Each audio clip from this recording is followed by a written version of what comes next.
ఖమ్మం జిల్లా press club ఆధ్వర్యంలో Bakka Judson విలేకరుల సమావేశాన్ని నిర్వహించారు. ఖమ్మం స్థానిక గట్టయ్య సెంటర్ ప్రెస్ క్లబ్ కార్యాలయం నందు ప్రెస్ మీట్ నిర్వహించిన బక్కా జడ్సన్, కోటగిరి అశోక్ కుమార్ తెలంగాణ రాష్ట్రంలో ఉద్యోగులు, ఉపాధ్యాయులు, పెన్షనర్లు, అవుట్సోర్సింగ్ సిబ్బంది, ఆశా వర్కర్లు, కాంట్రాక్టు ఉద్యోగులు, నిరుద్యోగ యువత ఎదుర్కొంటున్న సమస్యల పరిష్కారం కోసం జూన్ 12 నుండి రాష్ట్ర వ్యాప్తంగా భారీ స్థాయిలో పెన్ డౌన్ ఉద్యమాన్ని చేయనున్నట్లు మాజీ AP BCC chairman Bakka Judson advocate Ashok Kumar ప్రకటించారు. ఖమ్మం జిల్లా ప్రెస్ క్లబ్ లో జరిగిన మీడియా సమావేశంలో మాట్లాడుతూ ప్రభుత్వ ఉద్యోగుల సమస్యలపై కొనసాగిస్తున్న నిర్లక్ష్య వైఖరి ఇక సహించబోమని, హక్కుల సాధన కోసం తెలంగాణ వ్యాప్తంగా ఉద్యోగ శక్తి ఏకమవుతోందని తెలిపారు. సమస్యలు పరిష్కారం అయ్యే వరకు ఉద్యమం ఆగదని హెచ్చరించారు. ఈ సందర్భంగా జరిగిన సమావేశంలో పలువురు ఉద్యోగ, ఉపాధ్యాయ, కార్మిక సంఘాల నాయకులు పాల్గొని ఉద్యమానికి సంఘీభావం ప్రకటించారు.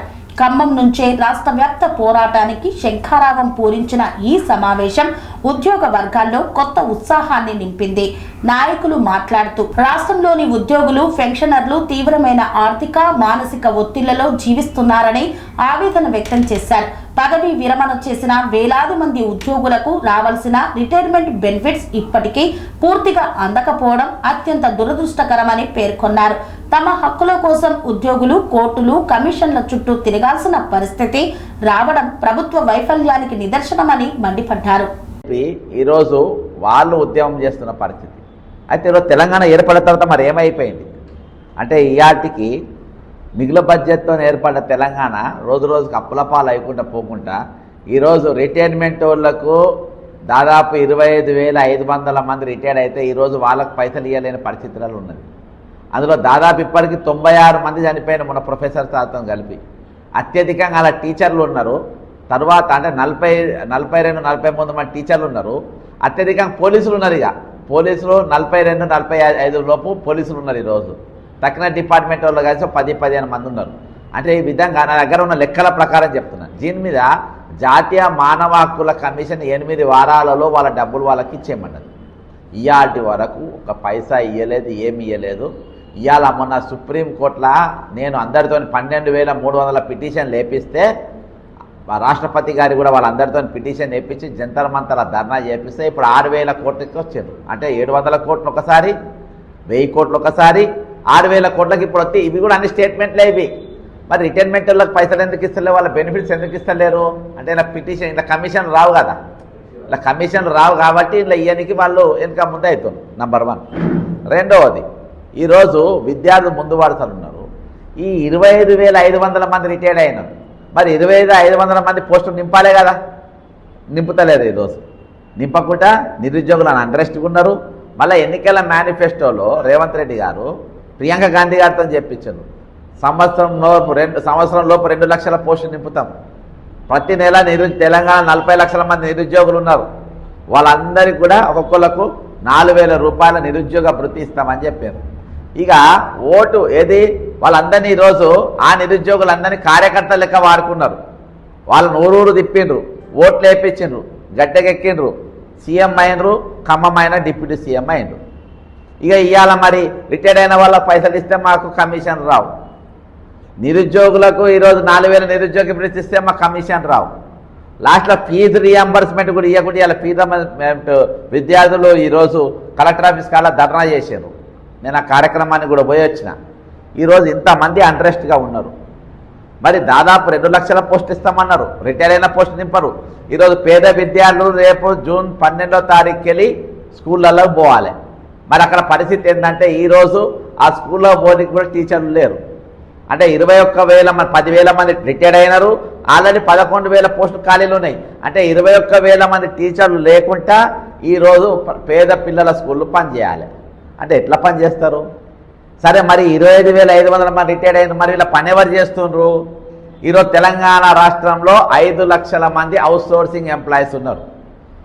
వాళ్ళకి ఇచ్చే జీతం 22,000, 23,000.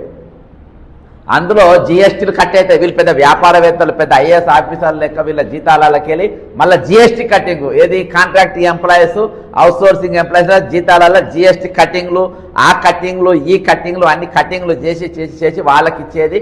అందరి మంత్రుల కమిషన్లు, ఏజెన్సీల కమిషన్లు అన్నీ పోయి వచ్చేది 13,000. ఈ ఖమ్మంలోనే చెప్తున్నా, ఈ ఖమ్మంలో ఒక ఇల్లు 13,000 జీతం వచ్చినోడు హైదరాబాద్ వదిలేద్దాం, ఖమ్మంలో పనిచేసేటోడు ఇంటికి రా ఏం కడతాడు, స్కూల్ ఫీజులు ఏం పడతాడు, నెల రేషన్ ఏం తెచ్చుకుంటాడు. ఇక పండుగ పబ్బం అయితే మర్చిపోదాం, ఇక పండుగలకి ఇందుకు అవుట్సోర్సింగ్ ఎంప్లాయీస్ లేవు. వీళ్ళతోని మళ్ళీ ఈ రిటైర్ అయిన వాళ్ళందరి పని వీళ్ళతోనే చేపిస్తున్నారు. అంటే ఆ 13,000 జీతం ఇచ్చి వీనికి నెలకు ₹1,00,000 జీతం ఇచ్చేది ఉంటే ఆ పైసలు మిగిలించుకొని వీళ్ళతో నా పని చేపించి ఈ పోస్టు నింపకుండా ఈరోజు శ్రమ దోపిడీ చేస్తూ ఉన్నారు. దీనిపైన ఒకప్పుడు ఇవన్నిటిపైన కమ్యూనిస్టులు ముందుకొచ్చేది, సిఐటియులు ముందుకొచ్చేది, నిలబడేది. అంతేకాకుండా ఆశా వాళ్ళకు ఇంకో ఆశ చూపించారు. ఆశా వాళ్ళ మీరందరూ కాంగ్రెస్, మహిళా కాంగ్రెస్ కార్యకర్తలు లెక్క మారుండ్రి, మాకు ఓట్లు వేపియండ్రి, మీకు మొత్తం ₹20,000 జీతం చేస్తాను. పాపం ఖమ్మంకేళ్ళు కూడా చాలామంది అక్కలు చెల్లెండ్రు హైదరాబాద్కి వచ్చిండ్రు బస్సులు వేస్తే గుర్రాలతో దొక్కిచ్చి ఎండాకాలం తీసుకుపోయి పోలీస్ స్టేషన్లో పడేస్తే చాలామంది అక్కలు చెల్లెళ్ళు నాకు ఫోన్లు చేసింది, ఇట్లున్నది అన్నా అని చెప్పేసి మా షామే వాళ్ళతో మాట్లాడించింది. ఇవాళ ఇంతమంది ఈరోజు అంట్రెస్ట్గా ఉన్నారు, ఇంతమంది ఈరోజు బాధలతో ఉన్నారు.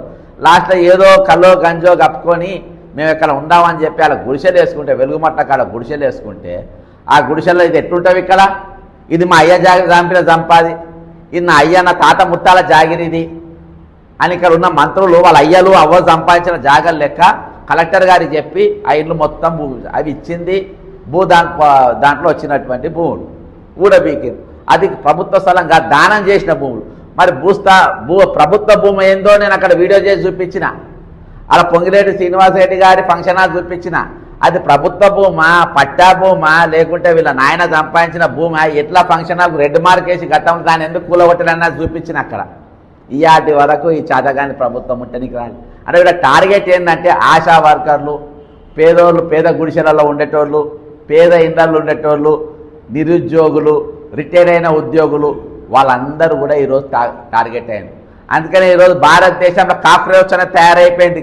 దీన్ని హిందీలో గంది, నాలిక, కీడా అంటారు. ఈరోజు వాళ్ళు తయారైపోయినారు, వాళ్ళందరూ కుప్పలై ఈరోజు అక్కడ బీజేపీ ప్రభుత్వం మీద పడతా ఉంది, ఇక్కడ ఈరోజు తెలంగాణ కాంగ్రెస్ ప్రభుత్వం మీద పడబోతా ఉంది. ఇలా బతుకొచ్చిన వాళ్ళ పెత్తనం నడుస్తూ ఉంది. ఇక్కడ బతుకొచ్చిన వాళ్ళు ఇలా బతుకు తెరువు కోసం వచ్చి మొత్తం పెత్తనం అంతా వాళ్ళే చేసినారు. పేరుకు పెత్తనం ఇస్తారు, తల మొత్తం కొరిగినట్టు ఈరోజు వీళ్ళు వచ్చి మొత్తం ఎక్కడికక్కడ భ్రష్టు పట్టించి వ్యవస్థను ఈ తెలంగాణ ఏర్పడిన నాటి నుండి నేటి వరకు అదే పరిస్థితి. కాబట్టి ఈరోజు ఉద్యోగులు, రిటైర్డ్ ఉద్యోగులు, అవుట్సోర్సింగ్ ఉద్యోగులు, కాంట్రాక్ట్ ఉద్యోగులు, నౌకర్ కోసం వెయిట్ చేసే నిరుద్యోగులు, వీళ్ళందరూ కూడా పవర్లో ఉన్నా లేకున్నా, నౌకరు ఉన్నా లేకున్నా మీరందరూ కూడా రేపు ఈ నెల అకాడమిక్ ఇయర్కి వెళ్ళి అంటే జూన్ 12వ తారీఖు వెళ్ళి పెన్ డౌన్ చేయాలని చెప్పి ఇవాళ ఖమ్మం కలెక్టర్ ఆఫీస్కి అలా పోస్టర్ ఆవిష్కరణ చేసినాం. ఇవాళ కొత్తగూడెం కలెక్టర్ కార్యాలయంలో మరి Telangana outsourcing employee JAC chairman మరి పుల్లి లక్ష్మయ్య గారు కూడా పూర్తి మద్దతు సహకారం ఆయన ఈరోజు అక్కడ తెలిపినారు. దాన్ని ఆయన వాయిస్, ఆయన వీడియో కూడా మీకు ఇస్తా. ఆయన తెలిపినారు. రాష్ట్ర వ్యాప్తంగా అందరూ కూడా పాల్గొనాలన్నారు. రేపు జరగబోయే కార్యక్రమం ఇవి సన్నాహ కార్యక్రమాలు. ప్రతి జిల్లాలో మేము తిరుగుతున్నాం. ప్రతి జిల్లాలో ఉన్న నిరుద్యోగులను, ఉద్యోగులను, ఈరోజు రిటైర్డ్ ఉద్యోగులను, అవుట్సోర్సింగ్ ఉద్యోగులను, ఆశా వర్కర్లను మీరందరూ కలిసి ఈరోజు పెన్ డౌన్ చేయాల్సిన అవసరం ఉంది. మరొక మినీ సకల జన సమ్మె జరగాల్సిన అవసరం ఉంది. మరో మినీ మిలియన్ మార్చ్ జరగాల్సిన అవసరం ఉంది. ఈ ప్రభుత్వం మెడలు వంచాలంటే ఖచ్చితంగా ఇది ప్రజాసేవల కోసం మేము ఉన్నాము అని అనుకుంటలేరు. ఇది మేము రాజుల కోసం ఉన్నాము, ఇది మేము సాధించుకున్నటువంటి రాజ్యం అన్నట్టుగా ఈరోజు వీళ్ళు ఫీల్ అవుతుంది. కాబట్టి ఈరోజు మీరు అక్కడ కాదు, మీరు సేవకులు, మీరు సేవ చేయడానికి వచ్చిన వాళ్ళకి గుర్తు చేయాలంటే పెన్ డౌన్ అనేది ఖచ్చితంగా ఈరోజు చేయాల్సిన అవసరం ఉంది. వాళ్ళెవరు, మనమెవరము, ఈ సొసైటీ ఏందనేది తెలపాల్సిన అవసరం వాళ్ళకు ఉందని చెప్పి ఈరోజు మేము ఖమ్మంకు రావడం జరిగింది. అంతేకాకుండా ఈరోజు ఖమ్మంలో భద్రాద్రి కొత్తగూడెంలో మరి సన్నాహక కార్యక్రమాలు కూడా చాలా విజయవంతంగా చేసుకున్నాను తెలియజేసుకుంటున్నాం. కృతజ్ఞతలు.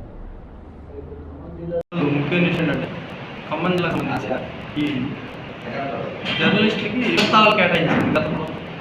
అవి ఇప్పటివరకు కూడా ఎవరికి సుప్రీంకోర్టుకి కాబట్టి నెట్టుకుంటూ వస్తున్నారు. ఇక్కడ ప్రభుత్వం లిచ్చవిడి ఆక్రమణ ఏది ఎన్ఎస్పీ క్లాస్ పేరు కానివ్వండి, పోలేపల్లిలో కానివ్వండి, ఎన్ని గ్రానైట్ డంపులు వాడుకుంటున్నారు. ఆ గ్రానైట్ డంపుల వల్ల గవర్నమెంట్కి పబ్లిక్ చాలా ఇబ్బందికరంగా ఉంది. ఎందుకంటే ఆ రాళ్ళు ఇష్టమైన టిప్పర్లో 24 గంటలు ఉపయోగిస్తున్నారు. ఆ ప్రజలకు ఇబ్బందిగా అయిన తర్వాత అవి క్లీన్ చేయడం కోట్లు అవకాశం ఉంది. ఆ భూమి మొత్తం రేట్స్ పోలేపల్లి 40-50 ఎకరాలు ఇట్లా పక్కన ఇప్పుడు ఇలా పడుతున్నారు ఇక్కడ గ్రానైట్ డంప్స్ ఉన్నాయి. అవి ఎందుకు గ్రామ ప్రాంతంలో ప్రభుత్వం రెగ్యులేట్ చేయట్లేదు? కలెక్టర్ కుక్కలు ఇల్లు కడితే అయ్యేది కోరుకుంటారు. ఇంత ప్రమాదకరమైన డొమిషన్లో ఎందుకు చదవలేదు? ఏం అవుతుందండి? ఇల్లు కోరుకుంటే ఒరిగేది ఆ డబ్బు ప్రభుత్వం ఒరిగేది ఎవరిని ఉందా? దానివల్ల ఎందుకు ప్రోత్సహిస్తున్నారు ఇట్లాంటివి? మీరు ఎందుకు ఫ్యాక్టరీ వాళ్ళు కానీ ఆ మైనింగ్ వాళ్ళు కానీ దాన్ని శుభ్రం చేయడానికి ఎందుకు దాన్ని కరెక్ట్గా ఇంప్లిమెంట్ చేయలేకపోతున్నారు? ఒకటి. రెండు, ఇక్కడ ఈ మధ్య ఈ దొంగపత్తులు ఎవరు బాగా తీవ్రమైపోయింది జిల్లాలో.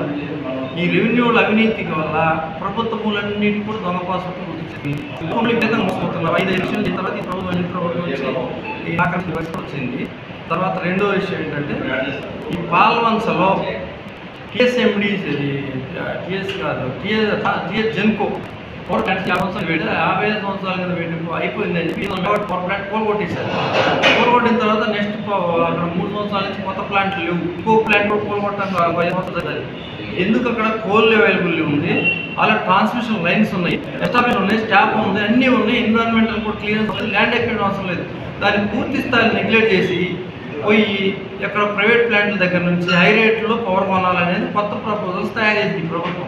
ఇక్కడ అన్ని ఏతుల ప్రభుత్వం అన్ని అవకతవకలు అద్దవానం ఈ కూలగొట్టాలు ఈ భేదం నేర్పించడాలు ఇవే సరిపోతాయి తప్ప ప్రజా సంక్షేమం కానీ ప్రజలకు ఉపయోగపడే కార్యక్రమాలు ఏమీ చేయట్లేదు. ఇప్పుడు ఇందులో నిరుద్యోగ సమస్య, ఈ ఇక్కడ ఆశా వర్కర్లు, అవుట్ సోర్సింగ్ అన్నీ ఎక్కడ చూసి ఫెయిల్యూర్స్ అయ్యి పక్క జడ్సన్ గారు మాట్లాడారు. కానీ వీటిపై ఈ జిల్లా నుంచే స్టార్ట్ అయింది. ఈరోజు ఇది ఆ ఫీజు రియంబర్స్మెంట్ ఉద్యమం, అట్లనే అవుట్ సోర్సింగ్ కొత్తగూడ నుంచి స్టార్ట్ అయింది. ఇది మళ్ళీ ఎలక్షన్ లోపల తీవ్రమయ్యి ఈ ప్రభుత్వం కూలిపోవాలి. ఏదైనా గత ప్రభుత్వం తప్పకుండా బట్టే కదా పక్కన పడేసింది. నువ్వు దాన్ని సరిదిద్దాలని ఎంతసేపు అవాయిడ్ చేసుకుంటూ కోర్టుకి ఎక్కాలి. వీళ్ళు కోర్టుకి ఎక్కిన తర్వాత కోర్టులో కూడా నెగిటివ్ అయిపోయిన తర్వాత దిక్కులేని పరిస్థితి ఇప్పుడంతా ఎక్కడ చూడు ఇదే ఒక పక్క ఫ్యూయల్ కాస్ట్ల యుద్ధాల వల్ల, ఒక పక్క ఇప్పుడు రోడ్లు రైతులు ఆ రోడ్ల మీద సర్వీస్ మొత్తం ఒక పక్క వర్షాలు పడుతున్నాయి. ఆ ఎత్తుకెళ్ళడానికి ట్రాన్స్పోర్ట్ ఫెసిలిటీ లేవు, స్టాక్ యార్డ్ లేవు, వేర్ హౌస్లు లేవు. ఏంటి అర్థం? ఇన్ని సంవత్సరాలు ఇదే కదా రైతులు రోడ్ల మీద బతుకుడు. సబ్సిడీ ఇచ్చి ఫ్రీ కరెంట్లు ఇచ్చి పండించిన పంట అంతా నాశనం అయిపోయి ఆ వర్షాలకి నాగమైపోతూ ఉంటే ప్రభుత్వాలు ఏం చేస్తారు? రివ్యూలు అంటారు, లేదా ఢిల్లీ తిరుగుతారు. మీరు ఏంటి అసలు ఏం రాదు? ఎందుకు మీరు అసలు ఇట్లాంటి అసమర్థులు ఎట్లా ఎలక్ట్ అవుతున్నారు అనేది వాటిని ఆలోచించి మరి ఈసారి ఎలక్షన్లో ఓట్లు వేయండి. డబ్బు తీసుకుని ఓట్లు వేయద్దు. ఖమ్మం జిల్లా, చైతన్యం జిల్లా ఈనాడు అత్యధిక ఓట్లకి డబ్బులు తీసుకున్న జిల్లాకి పేరు పడింది. అందుకే ఈ రకమైన అకృత్యాలు జరుగుతున్నారు. మాట్లాడే ఆఖరికి ఆ మధ్యవర్తులు జైల్లో కూడా వారేసి లేదు డబ్బులు చూపుతున్నారని చెప్పి అంత అవతలు జరుగుతుంది. ఇక్కడ ఇది బుద్ధి తెచ్చుకొని మీరు సరిగ్గా ఈ జిల్లా ప్రజలు చేసి వ్యక్తి నెక్స్ట్ ఎలక్షన్ నుంచి చాలా కేర్ఫుల్గా ఉన్న ఎడ్యుకేటెడ్ పీపుల్, ఉద్యమాల స్ఫూర్తి, ఉద్యమాల గడ్డలు ఏంటి ఇట్లా తయారైంది అర్థం. ఆ బూడిది గడ్డ కింద ఆ బూడిది కూడా ఏదో ఒక టన్ను ఉంది. ఆ పాలన దాన్ని ఎత్తని రాజకీయాలు అడ్డబడి ఎత్తనట్లేదు. అందుకే ఫ్యాక్టరీ ఆ ప్లాంట్ పవర్ ప్లాంట్ అట్లేదు. సరే, థ్యాంక్ యూ వెరీ మచ్.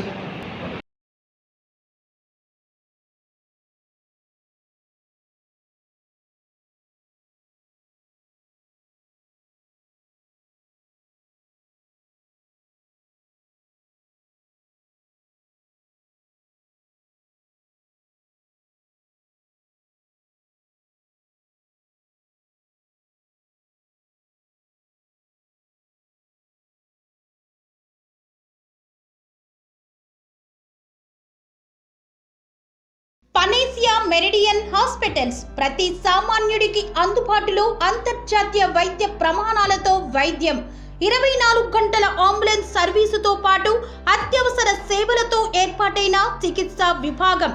మా దగ్గర గుండె సంబంధిత, మూత్రపిండ, కాలేయ, కంటి జబ్బులకు, మోకాళ్ల శస్త్ర చికిత్సతో పాటు కోవిడ్-19, బ్లాక్ ఫంగస్ వంటి వైరస్లకు, అన్ని రకాల ఆరోగ్య సమస్యలకు నమ్మకమైన అత్యాధునిక వైద్య చికిత్సను అందిస్తున్న హాస్పిటల్ పనేసియా మెరిడియన్ హాస్పిటల్స్. మీ ఆరోగ్య సమస్య ఏదైనా ఇప్పుడు పరిష్కారం సాధ్యం.